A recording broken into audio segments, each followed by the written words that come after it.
Monday, everybody, and welcome back to the Couchside Judges. I'm Scott Fontana. Follow me on Twitter at Scott_Fontana. And I'm Dan Urban. Follow me at the Dan Urban. Follow the podcast at Couchside Judges. And make sure to subscribe to us on YouTube and everywhere else that you listen. We are starting to add some unique stuff to YouTube, so keep an eye on that. And as always, we talk judging in MMA, so make sure you read that scoring criteria. Read it up. After being in attendance, a lot of you need to read that, please. Well, I think we know that from just seeing people talk. I know, but it's different when you experience it in person. It's eating you up inside. Well, how was your experience? Let's actually lead off with that, because obviously we were both there in person. I was cage side when I was able to. A lot of stuff I had to do in the back first and throughout, but generally when I tried, especially in the latter half, the pay-per-view portion, I was cage side. You didn't have to work at all, so you could just sit there and relax at your seat. How was your seat? My seat was great. I went with my my buddy Danny. He joined me. We had a great time. We had some beers. Did he read the criteria? He is well versed. All right. He knows his. He's one of the best grapplers in the state. Yeah. So you schooled him on the criteria, though. Only some questions that he had. Okay. But he understood. All right. He hates when people boo fights. I'm not a big fan of it either. It's kind of my own heart. It was a good time. I wooed my heart out. Yeah, every time I heard a woo, I was like, effing Dan. Yeah, that was me. Go to hell. Great seats, great fights, great time. That's excellent. How far? I forget what section you were in. I was section 3. So what does that mean? All right, so you were lower. So if you look to your right, where I was, you mean? Yeah, from your seat. You sent me a picture of me from. Yeah, I was stalking Scott. It was. If you look to your right, straight up, the first section that's elevated. Okay. So we got to see right into the cage. I think I've actually sat there before for media stuff. Like, there have been times where there was too much run over. So you don't technically need a media seat, but they gave me, this was probably 9-10 years ago, something like that. Occasionally I would be seated or have like an actual seat that was more like in your section, which was weird because like if you're trying to actually work with a laptop too at the same time, you can't do it because you're around people who are drinking beer. So that was me. I was never a fan of that personally, but I do remember it being a pretty solid view. Yeah, actually it was. Like you said, you did kind of get to see right into the cage, so good for you. I'm glad it worked out. Yeah, it was awesome. But yeah, I mean, I had a good view as well, obviously, but I was seated off a little bit of an angle, so I had a post kind of directly in my middle of view. Okay. So it was very easy for the guys to kind of go behind something that would block my view. It seemed like there was open seats in your area. Seemed like there wasn't too many on the media table. Yes, it was actually just spread out. For whatever reason, they spread the thing out like wild because usually we get pretty intimate. I was joking with Mark LaMonaco of Newsday, who is always at there, especially the Long Island events. They cover the Long Island, and this was headlined by a Long Island guy, so he would have been there. And I think there was Newsday. It wasn't that guy. But they gave the Giants a C- draft, and I'm not happy with whoever that guy was. Mark doesn't write about the Giants. I'm just saying. It sparked a trigger there. Let's get back to MMA here, sir. But yeah, the last time I was next to him, I felt like we could like lock arms. This time you could kind of spread out. And it actually made it a lot easier for me to do my work and everything like that. I could use a mouse, like an actual mouse, instead of the little thing on the keyboard that I hate, or the touchpad. I'm not a really big fan of either. Okay. So, yeah. But it was good. It was good. Except for, again, it was a little bit of a blocked view. So I felt like I definitely couldn't score the fight as well as I would have liked to. Let's put it that way. And I try to keep that in mind. Is like, it is hard to score fights when you're cage side, but when you're sitting in a spot like I am, where there's an actual like obstructed view, forget it. It's like Eric Cologne's seat most of the night. Eric was frequently right near where I was, about 20 feet away. On a door. On a door panel, yeah. Yeah, he was there a lot. Dave Torelli I saw there sometimes. I think everyone had not everybody had rotated everywhere, but yeah, those were the two guys I saw most frequently there. I think Derek Cleary, most frequently had an open panel, if I recall. That's anecdotal. Maybe there were times where he was not there, and I just don't remember. But I felt like I always saw him over at the door panel. All right. But yeah, it's a reminder that if you are there, even if you're cage side, you may not have the best view because realistically you kind of need to be at least like right next to it to have a real good view of all the action at all times. Otherwise you got to find the next screen. Yeah. And even for me, some of the screens were positioned in such a way from my seat that there would be like a boom camera in the way or something like that of the screen itself. So yeah, anytime it was stand up, I was watching the cage. Anytime it hit the ground, I was watching the screen. yeah, I mean that's about right.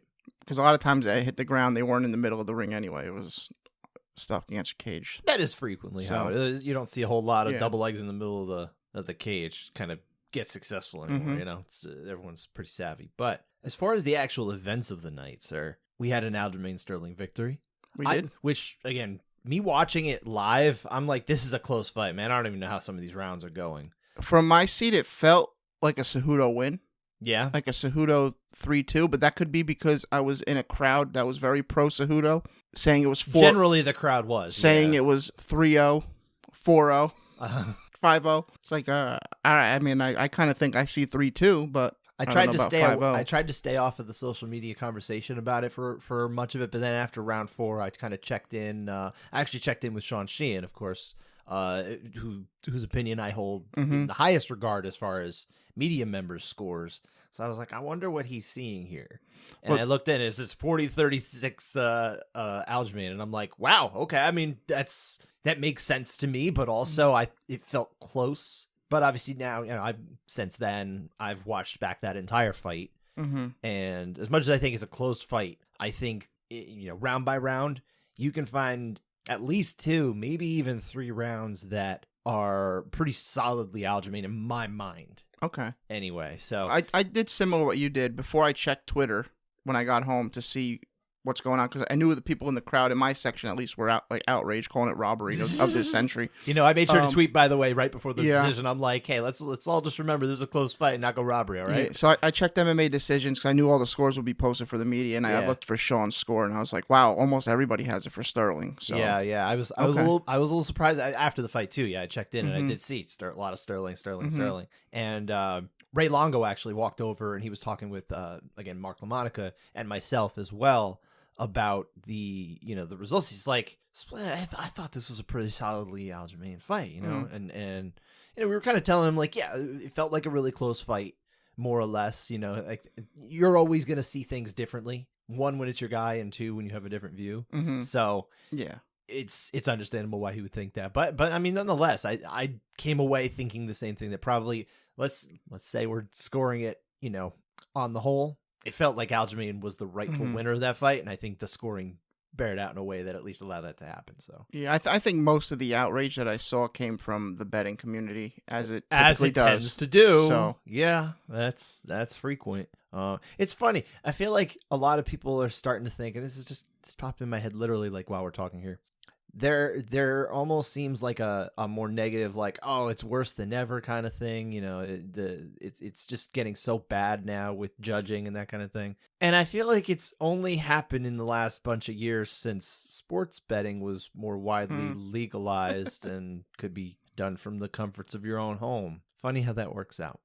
But at least in the United States, but I digress. As far as Aljo, this is a big win. It's the 4th of 6 previous bantamweight champions that he's beaten. He's the lineal champ officially now. Because Henry was the lineal champ.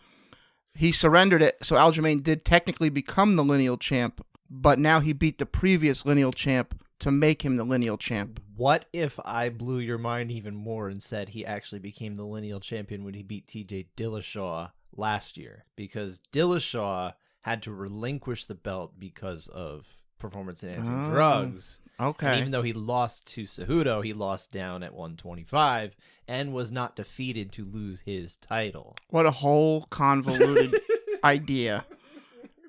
It's all convoluted. The lineal championship. Everything's convoluted no matter what. But the question I would have for you is, now that he's beaten, again, 4 of the 6 previous UFC bantamweight champions. Get the lineal thing out of here. Is he the bantamweight GOAT yet? No. Or no? No. Still Cruz? Still Dominic Cruz. Dominic Cruz. Okay. I mean, you have to weigh in what he did in WEC, too. Oh, absolutely. No, I don't disagree. He beat, I mean, granted it's at 135, but he beat Mighty Mouse handily. That was in the UFC, but yeah. Who's one of the All right, yeah, but it was at 135. Yes, it was. So that was he's one of the guys that are on a lot of people's Mount Rushmore. Sure, but you know what? We have weight classes for a reason, I think, and Mighty Mouse Johnson is someone who I of course found great success at bantamweight. He did earn, I think, in a legitimate way, is depending on how you scored that fight with Miguel Torres, he legitimately earned his shot at that bantamweight title at that time. But I think that spoke to, it was a little bit of more of a proto bantamweight division we didn't have as strong as it is today, kind of thing. But having said that, I'm still with you. I think it is still Dominic Cruz. Imagine he never got hurt. Oh yeah, I mean, we if he never got hurt, conversation. Who the heck knows? But you know what? There's a lot of time in there. Maybe he does lose. It's hard to say. Perhaps. There's a gigantic what ifs in the career of Dominic Cruz. He probably does add significant wins to his career in some way or another. It would have been nice to have him fight Renan Barão because that never happened. Yeah. Like, see, we don't hate DC Dominic Cruz. We just hate when he talks about judging. Yeah, he's really great when he talks about strategy and technique and that kind of thing. And he's really great as a fighter. And he's really terrible at talking about judging. And he just stop. Just stop. Do everything else. It's really fantastic. Everything else. I'm not good at everything. There's a lot. I'm not nearly as good at talking about technique as probably even you, to be perfectly honest, Dan. And neither of us is in remotely the same league as Dom. I am novice at that. Yeah. So. I'm probably even less so. It's not something I'm particularly adept at. Sometimes I feel like I have moments of brilliance and I'm like, what if that's just like white belt level? I don't know. I doubt myself with that. But maybe stay in our lane. Yeah. Dom's got a lot of lanes. He could stay in a lot of lanes. Yeah. But just there's one lane that maybe don't go in. But yeah, so I think I'm with you. I think it's still Dom is the bantamweight GOAT. I feel like, though, we can at least start thinking about it if he gets even one more title defense in him, because then he will have tied the record for most defenses overall in the UFC, and in a time where I think he's actually faced a stiffer level of competition. I think that's fair to say. He's had a higher level of competition than Dominic Cruz did, because it's a more evolved division right now. It is. Yeah, one of his prelims, he had one of the best flyweights of all time that he fought, almost choked him out in CFFC. You could just shout him out. Didn't happen. Sean Santelli. Shout out our former instructor, Shorty Rock. Where does this leave, though, Henry Cejudo? Does he have one more title fight in him? I don't know. He seems so confused in that post fight. He's very confused. Yeah, he's torn. I was in that room with him, man, and he was brutally honest.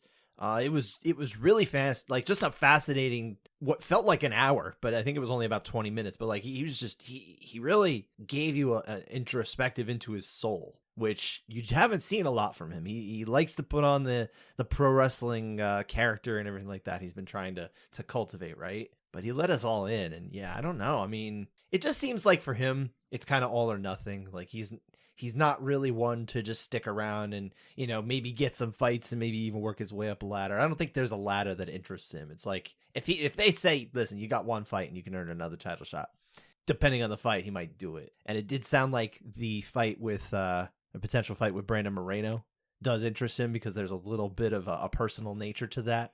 He would go to 25, or would he come I up think to the 35? idea is no. I don't think he'll ever fight at 25 again. That's what he said. He said no way. No, I don't think he would, and I don't blame him. Yeah, I think the idea would be Moreno would come up, and I think that might have come from Moreno's side, if I'm not mistaken. Okay. Someone had mentioned it in the press conference. This is not something I was aware of, but I'm pretty sure that they said something like that. So I'd be up for that fight. There's fights there, but he's gonna do it if he feels the money is right and if he feels the opportunities that come from it are right and that kind of thing. So also, Davidson's gonna need a dance partner at 35. Yeah, but he's trained Davison Figueiredo. Oh, he's training with him. No, well he trained him. He trained him for some of those title fights. Okay, so that's like his guy. friends. No. I don't think Not gonna fight? that's not even like a possibility. I don't think. Right. Yeah, especially if it's like if it comes down to picking a fight, that's not the one he's gonna pick. So, but yeah, I don't know. I kind of doubt that we'll see him in a title fight again, and maybe not even a fight again. Who knows? This might just be the end. Yeah, maybe. And if it is, good for him. He did amazing things in the sport, and kind of got in and got out. Hopefully made some good money off of this. Going back down, though, to the co-main. Bilal Muhammad getting the big win over Gilbert Burns. Yeah, that was solid performance. Really impressive. I did not see that level of victory coming. I thought maybe it could be a back and forth fight or something like that. But man, it was not. It was all him. So the question I have for you, and I know you had settled in on, I'm fine with Colby Covington getting the title fight. If you could, right now, no consequences, substitute Bilal Muhammad in for Colby Covington to face Leon Edwards, would you? Well, you got the unfinished business between Bilal and Leon, so right. I'd go for it. I mean, how long do you want to leave Colby on the shelf for? I don't know. He certainly doesn't seem to mind sitting out for a year and a half to get this fight, because now they're talking about October. Jeez. They're talking about Abu Dhabi in October. That's sign. It seems to be the target. And I'm sure that's probably what will would happen. Leon fight before then? Excuse me? Would Leon fight before then? Bilal would probably be a bigger sell in Abu Dhabi. I doubt he would fight again. I mean, that's true. That actually makes a lot of sense. And putting him over in Abu Dhabi, that would be a big, him being of Palestinian descent, that would be a big, I would think, boost to the local interest over there. Mm-hmm. Not that they really probably need it, because I think they do very well over there anyway. Yeah, I mean, personally, I think there's a lot of merit to putting Bilal there. He's so much more deserving, and it's not even close, because his wins are just so much better than literally anything Colby's done for the last 5 years. But it doesn't seem like that's going to be happening unless there's an injury or potentially some sort of snag in the negotiations. Potentially, you could see that being something as well. Till these things are signed and they show up, you just never know. But I will point out, Bilal did say this week, he's like, I'm not being a backup fighter. I'm not going to be the backup weigh-in fighter or anything like that. He wants the fight. Yeah. Now, maybe that's just a mentality thing. Like, I won't accept that, and I'm saying that now, and maybe he'll change his mind. But that is what he said. So we'll see. Right. We'll see. I mean, there's no argument anymore. Like, it's him. Yeah, but if it's not Colby, it has to be him. Well, who else could it be? At least welterweight is shaking itself out. It finally has. Yeah, that's true. So, but yeah, I think I would definitely make the change if I could. That's not a surprise to anyone who's listened to this show before and heard me talk about Colby. What about Jessica Andrade? She obviously took a big loss. Yan Xiaonan got the big upset here. Did you think it was a bad stoppage? Because there was people talking about like the stoppage. I thought it was fine. I didn't rewatch it on TV. I don't need that one on TV. I saw that one in person. She got dropped hard. She ate a follow-up, but I thought she was recovering her guard. So I don't know. I thought in person, I thought maybe it might have been a little quick. Yeah. But I didn't rewatch it, so I didn't got a close look. I thought it was okay. I thought it was perfectly fine. But that does leave Andrade now having lost 2 fights in a row in 2 different weight classes in devastating fashion. Are we thinking she's done as a title contender? I don't think you're ever finished in either of those divisions. I disagree, actually. I would go the other way. I think it's actually getting even harder now than ever. I don't know. She's high up there. Right, but now she got passed, and I mean, shoot, there are a lot of women that are very deserving of shots in these 2 Carlos Esparza can make it back. I think Jessica Andrade can make it back. So... I mean, I get your logic there, but Andrade has been in a bunch of fights, man. I think she's had like 20, 25 fights in the UFC. Well, if you're saying she's over, like she's crossed over that point, and now she's just gonna. Well, the worry is, is her chin there. You know, so she's starting to maybe take them, getting a little worn down in the chin. You never know. And by chin, grappled. I mean brain, but you know, probably should have grappled with Jonan. Probably, in retrospect, sure, because, it's hard to eat that punch if you're grappling. Seemed like everything, she was just short on everything. Well, she is short. Winging punches, eating them in return. She's 5'1.5". She is short. They make sure to point out that half. They do. She earned that half. But I always thought, the only 2 people that I can think of that ever got the half inch are her at 5'1.5". And can you think of another one? Because I'll give you who I have. Yeah, what's his name? Dotson? John Dotson? Maybe, but that's not who I was thinking of. I'm thinking in total opposite direction. Stefan Struve. 6'11.5". Okay. He was not 7 feet tall. They wanted you to understand that we don't have a 7-footer here. We got a 6'11.5 dude. Okay. Like, okay. Whatever. Just round up. Opposite of WWE. They're like, oh, you're 6'10"? You're 7 foot now? 7'9". He's 7'9". Yeah. As far as the judging, which we have a meaty addition here, I think, for us in the contested rounds department. But to start off with the numbers, we had 24 total rounds scored. 15 of them were unanimous. No 10-8s. I don't think there was a single 10-8 scored in the whole thing, right? Nope. Not even a little bit. Yeah. Wild. Don't see that too often. And nothing really that would constitute as an 8. Yeah, sometimes it's like, oh, maybe the commission has officials that maybe just aren't doing that, and that's very rare anyway. But that's not the case here. I think we just saw a bunch of 9s all night. But anyway, it was 15 out of 24. That is a 62.5% unanimous round rate. So a little lower than what we've been getting, but honestly, we're still very much, I think, on average. It's good. It's good to see. Mm-hmm. Let's get to those contested rounds, though, because again, we do have 9 of them. 6 of them happened on the pay-per-view card. Actually, we were doing well for a little while, and then we got into we got our show, like we say, right? We got our show, starting with the main event, which of course was a split decision. Aljamain Sterling beat Henry Cejudo 48-47 twice, and then the other way, a 48-47 for Henry. Our rounds here are 2 and 5. We have 2 rounds in a 48-47 split. So let's start with round 2, sir. What happened here? This was a close round. I think Aljo did well with kicks to legs into the body. Henry landed some good punches to the head, a couple leg kicks. He lands that head kick later in the round. I see more immediate impact coming from Aljo's side. It's a really close round. When Aljo lands his leg kicks, Cejudo's getting spun around a little bit. I think he has a slight edge in this round. 10-9 Sterling. It's the leg kicks for me that did it, because this really was close. I kind of agonized over this a little bit once I was, again, this is for me watching it back. Basically, I didn't score it watching live cage side because, again, everything, it just looked like a close round. And I also have the other thing to keep in mind, if I'm cage side and I'm writing off of the fight, which I was, I'm much more concerned with trying to think about how I'm going to write my story that's due like literally minutes after the fight ends,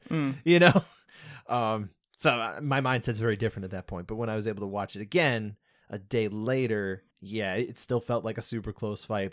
But nonetheless, I think the kicks were what put me over just ever so slightly from Sterling. And obviously, he's the kicker. That's what he's known for. But he did a pretty good job with those leg kicks. So I had the 10-9 just like you for Sterling. And we agreed with Eric Colon on that one. He was on his own. It was Mike Bell and Derek Cleary saw it for Cejudo. So what does that mean for Judge Colon? Couchside override. Too bad he didn't stick around North Jersey and get some Taylor ham, because I could have given him his couchside override, but went back to pork roll country, whatever that is. Round 5 is our other one. Mm-hmm. This is a close round. Aljo seems to took his foot off the gas in this round a little bit. It's just kind of like cruising. Henry landed with some solid impact, all of his strikes. We have Aljo answering with a couple leg kicks, couple body kicks, but I feel these are kind of just keep busy offense. And even still with that, it's a close round. I think Cejudo definitely gets this one, and that takedown at the end with high impact helps. I think he lands some good knees in the clinch. Aljo had a nice right hand in the clinch. I really think this round is closer than what people think. But I do score it for Cejudo, 10-9. Yeah, there were a lot of people that were like, oh, round 5 being what it was. Cejudo got a question from, it might have been the Schmo, or it might have been Helen Yee. They're an item. The Schmo is credentialed. Yes, he is. Well, leave it at that. Okay. But yeah, one of the two of them asked Cejudo about the fact that one judge gave Sterling round 5, and what he thought of that. And then he asked which judge it was, and they said it was. She said it was Derek Clearly. It was Helen Yu. She said Derek Clearly, which was clearly wrong. And everyone makes that mistake because of Buff. Buff's the one who ruined it for everybody, because now no one reads it; they just see it and they hear the name that Buffer says. And Derek Clearly, always screwed up because of Buff. Get it right, Derek Clearly. Anyway. I thought that was a little weird to ask that question in there because honestly, it is a close round, and I don't think anybody cage side was sitting there thinking, "Oh man, this is obviously a Cejudo round. Right. Like, no way he could have lost this round." It looked good from my seat. I thought he got the round. But I thought he got it. I thought he got a lot of these rounds in, but I wasn't feeling very good about it because it was very close. Because I also felt like Aljo could have got all of these rounds too. I was like, man, I was very torn. This one, I think it is close. I think it's very close. Maybe even closer than you think, but I did go with Cejudo as well. Did Henry answer that question? Did he say his thoughts on it or anything? He didn't really have anything too negative to say. Oh, it was also pointed out that Derek Cleary, and I didn't follow this up. I actually have to verify this information, but it was pointed out that Derek Cleary was also the judge who gave Benavidez, one of the judges who gave Benavidez the fight against him many years ago when the two of them fought, which I thought, it was like, okay, you did your research, but like also what? Yeah. Were you implying that there's some sort of bias? You know how many fights like Derek Cleary scored? He's probably scored half of Henry Cejudo's fights. It's like, yeah, if he's in main events, he's got a decent chance of it. It's like, God, you're reaching. Anyway, but yeah, so we both had it with the majority here for Cejudo.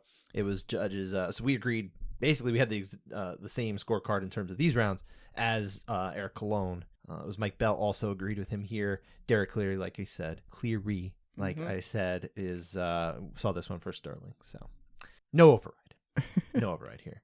But what we do have is an alternative decision here, because we have a round 2 that 2 of 3 judges saw for Cejudo, a round 5 that 2 of 3 judges, I can't talk today, saw for Cejudo, and then round 3, all 3 judges saw for Cejudo. Yet Cejudo did not win the fight. That's how we get to alternative decision, that I call them. But as far as round 3 goes, I'm actually really surprised everyone landed on Cejudo for that round. Again, watching it live and watching it cage side, I probably came away from the first 3 rounds saying, man, I think I could see 2 of 3 for Cejudo here. But also, 1, I couldn't have told you which ones because it felt really close.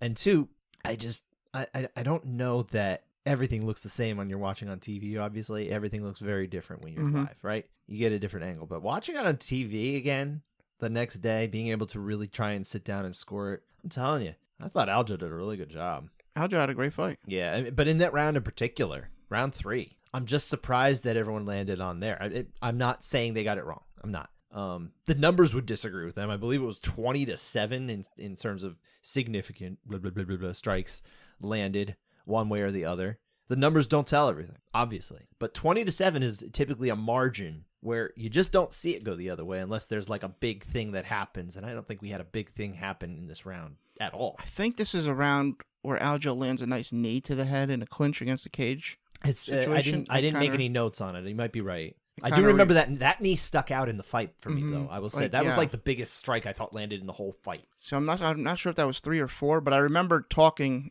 at my seat round 3. I said, I think round 3 is a lot closer than these people around here are giving credit for. So, and then everyone landed on Sterling. So yeah, but again, everybody landed on this particular round as a Cejudo round. Oh, everyone landed on us. Oh, I thought everyone landed. No, that's what I'm saying. Round 3 was a full Cejudo round. Oh, Cejudo unanimous. Every judge had this round. Gotcha. Yeah, absolutely. And so I'm not saying they're wrong, or I'm not even saying that like they need to revisit it or anything like that. But I am very surprised by it, because if we are deferring to the judges here, you and I are giving 3 rounds. Well, actually, we're only giving 2 rounds, right? Because we gave round 2 to yeah. So it doesn't change anything. But yeah, fascinating fight. I would love to get a judge's opinion on round 3 of this fight in particular, just because I feel like there must be something I'm missing. You know what I mean?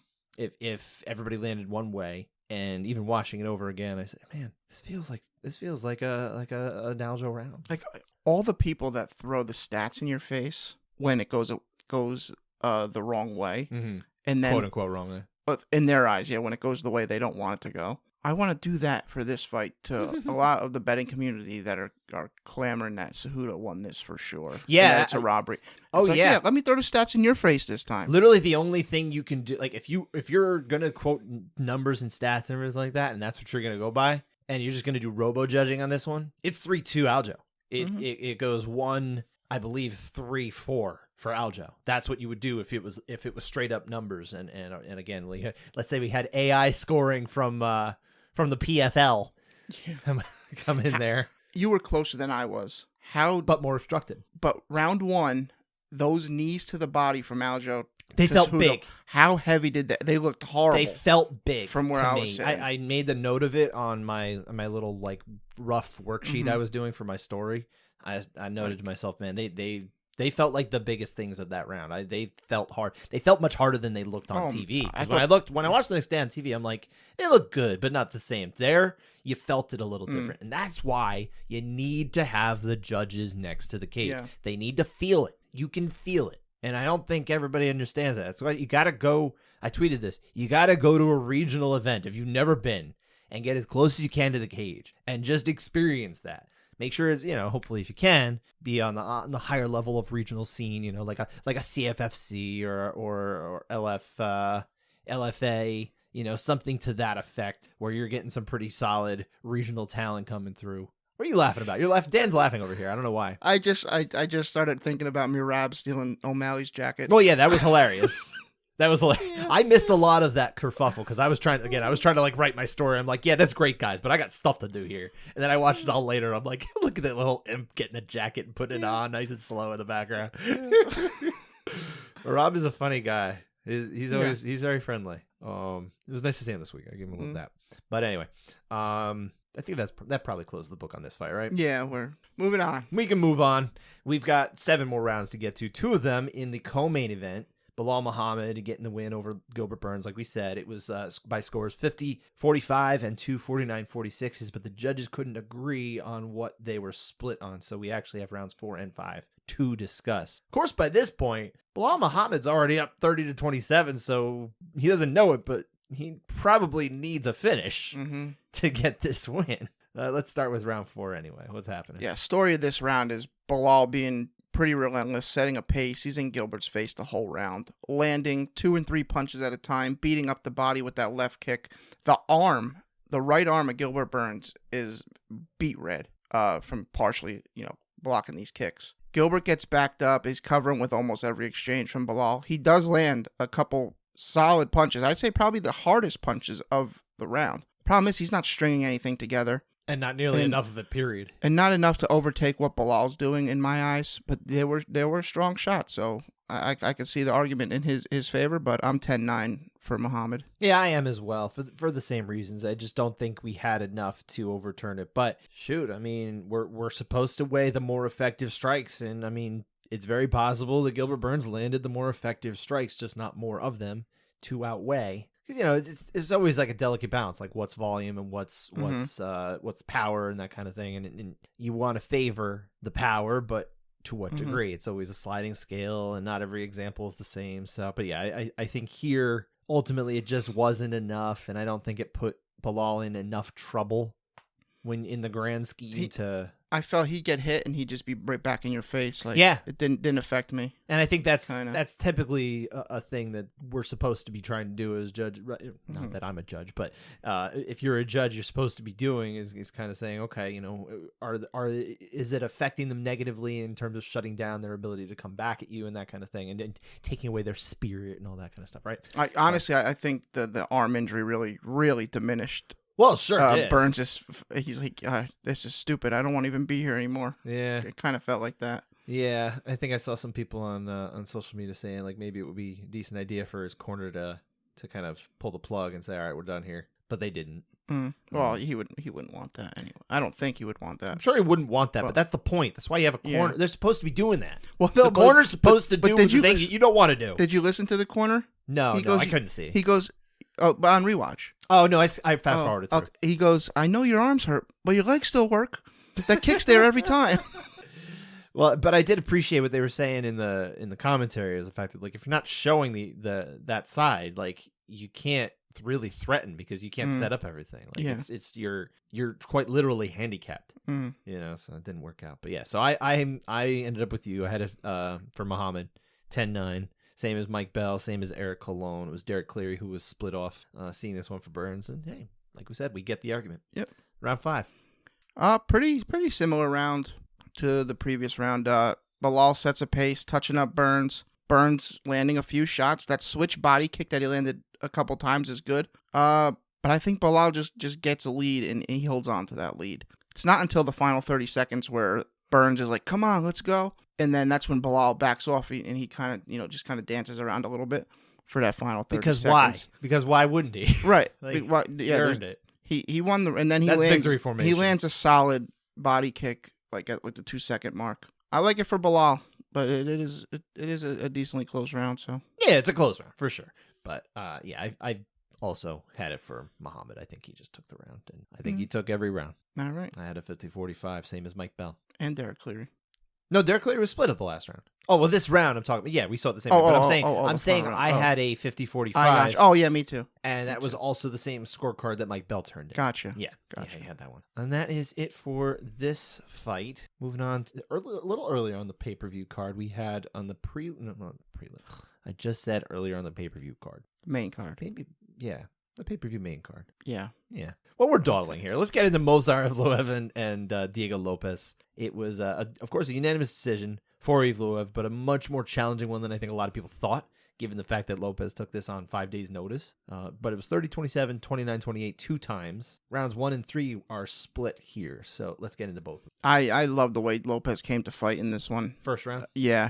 He came out. He's game on the feet. I think he definitely got the better of Evloev here, even with Evloev landing a couple shots. On the ground, both guys trying to kill each other. It's mainly Lopes with grappling, trying to get a sub, and Movsar just bopping him with ground and pound pretty much the whole round. I think Evloev's ground and pound is stronger than the grappling. And there's a lot of it until Lopes attacks, a deep arm bar that he doesn't get. Evloev's able to escape. It had an interesting way that he escaped. He had his knee underneath the leg of Lopes, probably relieving some pressure. I would like to see what would have happened had he had a few more minutes, or maybe not a few more minutes, a few more seconds with the reverse triangle at the end of the round. Yeah, a few more minutes in a reverse triangle would be pretty tough. Just a few more seconds, maybe 30 more seconds, see what would have happened there, because Evloev was just punching him in the face from there, but looked pretty deep there. But I scored 10-9 for Evloev. I also had 10-9 Evloev. I feel like it really does come down, not entirely, but in large part to how heavy you weigh that armbar. I think that's a big swing potential in this round. Yeah, in terms of where, and I'm just speculating on why Judge Cleary might have gone for Lopes here.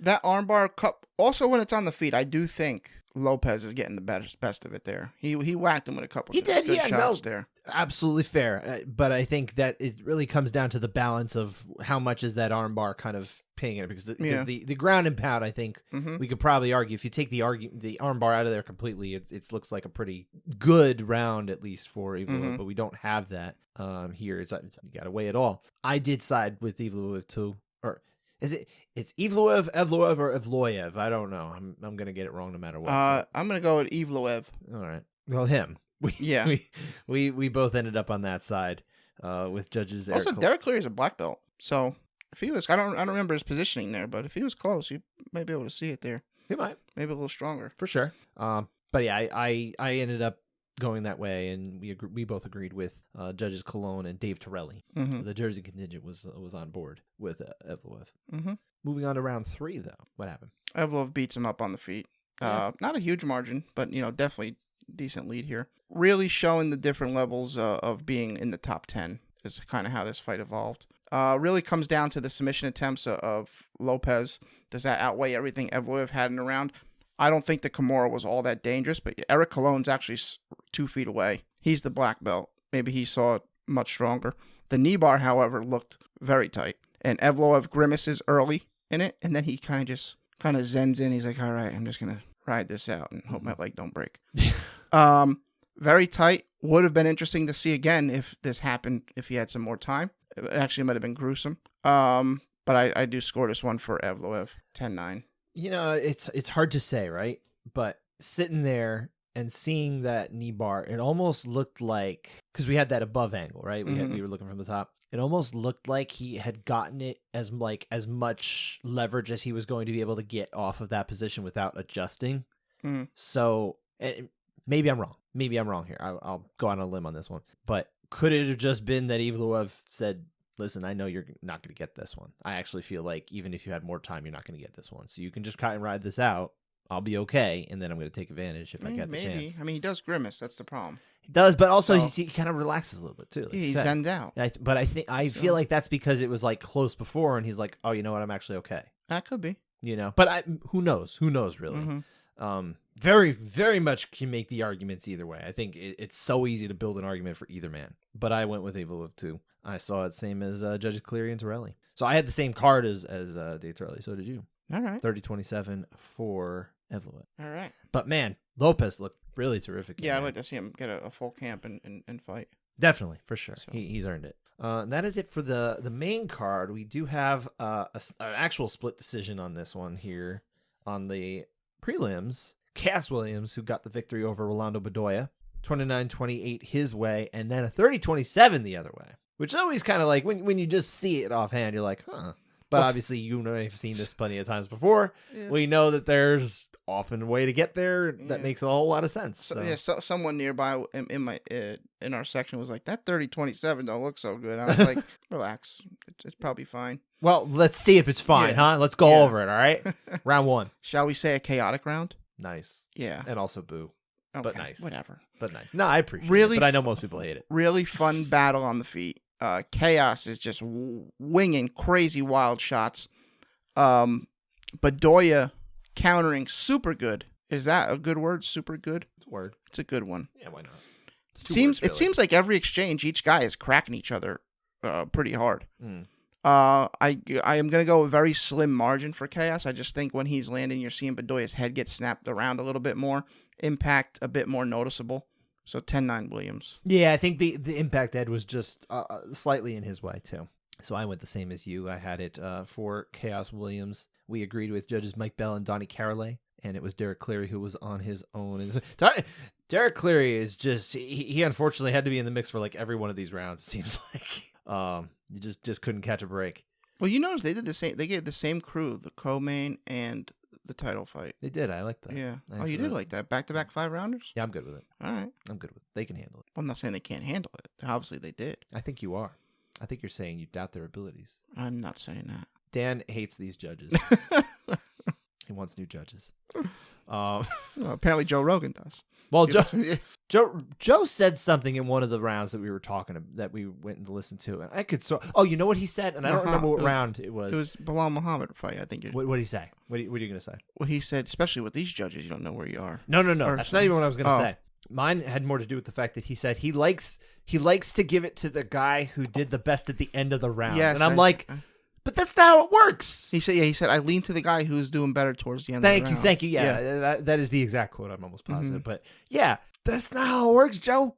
I do think that's how it worked in Pride, though. So he's probably got some Pride ideologies. Oh, sure, absolutely. That makes sense. Shake, so yeah. That was 16 years ago. Let's just keep living in the past. He was more in a completely different organization and a completely different scoring setup, and everything. Every single bit of it is different. There's no soccer kicks, Joe.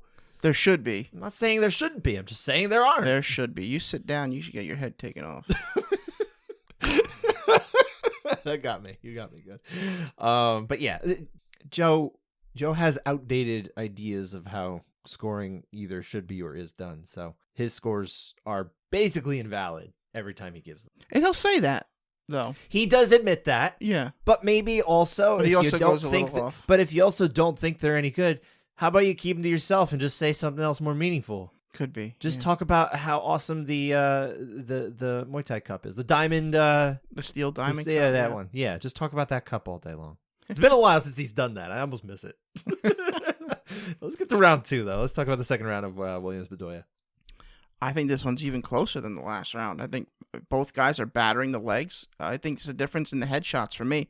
Williams just has that power advantage, and his lands seem to be a bit more brain-rattling. While Bedoya is landing good, it just seems like he's got a little bit less on his punches. I think it's a super close round, but I'm on Williams 10-9. This is an obvious Bedoya round, and we shouldn't even be talking about it.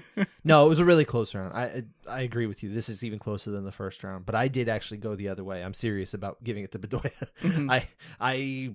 I thought he was able to get in a little bit more impactful offense comparatively than he had in round 1. Obviously, the offense is there, but I thought it was even just a little bit more effective. Okay. So I did end up giving it to him, but by almost the slightest of margins. The phrase "flip a coin," but that's not what I did. You got to make a pick, So I went the other way, which means because round 3 ended up being a Bedoya round on all 3 judges' scorecards, I actually saw this as a Bedoya win, but by the narrowest of margins. It's hard to be mad about this one either way.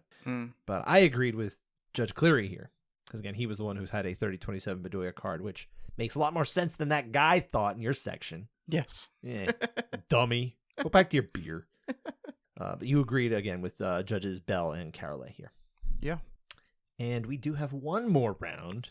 This was in a fight which there was no doubt who the winner was, kind of like Muhammad and Burns. It was the fight right before Williams and Bedoya. Verna Jandiroba got the win over Marina Rodriguez, 29-28 2 times, and a 30-27. It was already decided by round 3, but we are split on round 3, so let's talk about round 3. Yeah, I thought Rodriguez was winning on the feet slightly. As she should. She landed a nice jumping knee to the face, but then she gets taken down, eats a couple punches while she's trying to defend it, but, she's throwing these elbows back onto Jandiroba's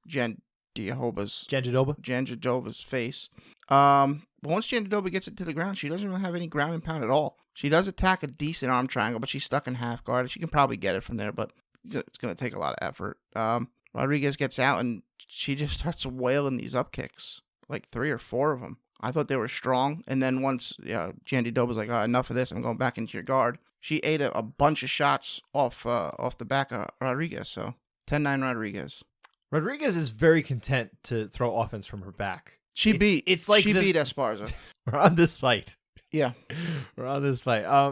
But that's like, I feel like that's just like one of the biggest downfalls of her is, well, one, the fact that she can't stay off her back. She's very terrible at stopping takedowns. And number two, that she basically is good to try. Like, just, she's like, well, I know I can't get up. I can't do much here, so I'm just going to try and hit you anyway. But it's not, doesn't really work. Yeah, I don't know. DC was like, yeah, she should be trying to stand up. It's like, there's 15 seconds left. These are Hail Mary shots right now. Yeah, this is a Hail Mary shot. So, but what's she going to do? Get up, stand up, reset, and then land the giant knockout punch she never lands? Like, that's not her game. Anyway, but yeah, I saw this one for Rodriguez here. I thought the striking was enough to get the job done. So I had it like you, like Mike Bell, like Donnie Carolay. The out judge in this one was Maimuna Querido, who is also known in martial arts circles as Muna Holland. All right. And that is it. We've actually spoken about her before. She's done some PFL rounds. Okay. If I'm not, she might have done some UFC rounds before. I meant to double check and I didn't get the chance to. But yeah, I mean, she's got some major level judging, so that's good. All right. And that is it for our contested rounds for this edition. Finish wise, though, we had 6 finishes, 5 by KO or TKO, 1 submission, and 4 of the fights ended in the first round. Of those, what was your favorite? Kennedy and Zechiku guillotine win over Devin Clark. A very unlikely submission victory. Like he's like, give me your neck. I'm just gonna choke you right now. And then Devin Clark goes out and he kind of drops him on his face a little bit, a la Lyoto Machida. John Jones. He did that right in front of me. I was like right there for that one. That was so yeah, I like that. What do you got? I had Ikram Aliskerov put out the only New Jersey guy in this card, Phil Haas. And Haas was looking good for a little while. He was touching him up. He was avoiding any problems, and then he just got absolutely flattened. He got caught. Yeah, good shot. And Haas was down for an uncomfortable amount of time. Like, and he just wasn't moving. He wasn't set up. I don't think they put him on TV, but he was lying down, like well into the decision being read. Oh wow! Yeah, I didn't know it was that long. You didn't notice? I know he was down. I was a few beers in by that point. I didn't really notice. That's fair. But yeah, no, it was good. I think he got a little bit of a clap when he got up. Once they clap when you sit up, you know you were down a while. And hopefully he's okay. You saw him moving around a little bit in the back too, but. That was just being examined, and hopefully he's okay. But that was, nonetheless, a very violent and impressive victory by Aliskerov. Oh, yeah. So good on him. And that was it for UFC 288. That is in the past now. They're done with New York. They're done with Prudential Center. Dana sounds like he wants to come back to Atlantic City soon. He was saying that at the press conference. Where are they going to go, to Hard Rock? I don't know. No. I mean, I'm down to go to AC. Maybe it's probably Ocean Resort, former Revel. That's what I would guess. All right. Yeah. I'm down if I can. But that is, like I said, that's it. Maybe we'll see them in Jersey again. They'll definitely be back in New York for sure. I think you might have to try if they get that make a card together, though. Might be worth it. If I can go for free, yeah. Wow. Was this one for free? It was a gift. That was lovely. Yeah. I need your benefactor. But and by the way, before we even close the book on that, I know you'd like to ask me about the food, the media food. Yeah. You always do. I'm surprised you didn't. I can't believe we got to I this stopped point. eating chocolate in recent years, so I was just always concerned about the brownies. That's right. You do always ask about the brownies. But since I don't eat them anymore. You don't care about the other food? I always thought you cared about everything. It was just the brownies? Yeah, I just always want to know about the brownies. Okay. But did they give you a good spread? I mean, I wouldn't call it a spread, but they got, it was some cheese ravioli with mushrooms, which I avoided the mushroom. I don't like mushrooms. It's something I don't get. I just picked a bunch of ravioli up. They were delicious. Okay. Mashed potatoes was there. It was pretty solid. I got a little bit of beef stew. Okay. That was nice. Who catered? I don't know. It's probably the arena. Oh, well, I couldn't buy any of this. Yeah, because it was like, it's the arena catering. All right. Yeah. They make food in the back for the people. I remember distinctly, not at the Prudential Center, but at the Barclays Center. The first time I ever went there, it was like it had just opened. It was a preseason Nets game. I covered a preseason Nets game the very first year. Yeah, worst arena ever. But go on. But they served mashed potatoes for media. And these were like, at the time, I thought the best mashed potatoes I'd ever had in my life. I was like, these are amazing. I don't know what they did, but they were damn good. I don't know. I'll seek that to get back to that level one day. Yeah, that's it. Let's look forward though. Bellator 296 on Friday first, because we got a double major weekend, right? Friday, 4 p.m. Eastern time, main card. I think the prelims start at noon. You'd said, but this one's headlined by Gegard Mousasi. There's a lot of fights on this card. It's probably going to be some post-lims. Yeah, too many. Yeah, Gegard Mousasi against Fabian Edwards. Middleweight fight, probably going to produce the next title challenger for champion Johnny Eblen, and it's taking place in Paris. So figure probably going to get some of the top European judges in there, as they tend to do. Maybe some other judges that Bellator tends to bring out to Europe when they go out there. I just noticed Fabian Edwards only fights in Europe, except for one bout against Austin Vanderford in Connecticut. Fascinating. Why might they utilize Fabian Edwards in Europe more? I guess because he lives there. I guess it's because he's Leon Edwards' brother and lives from England, yeah. Can you imagine both of Leon's the king at Bellator? I mean, at UFC, and then Fabian... Both the Edwards, you mean? Yeah.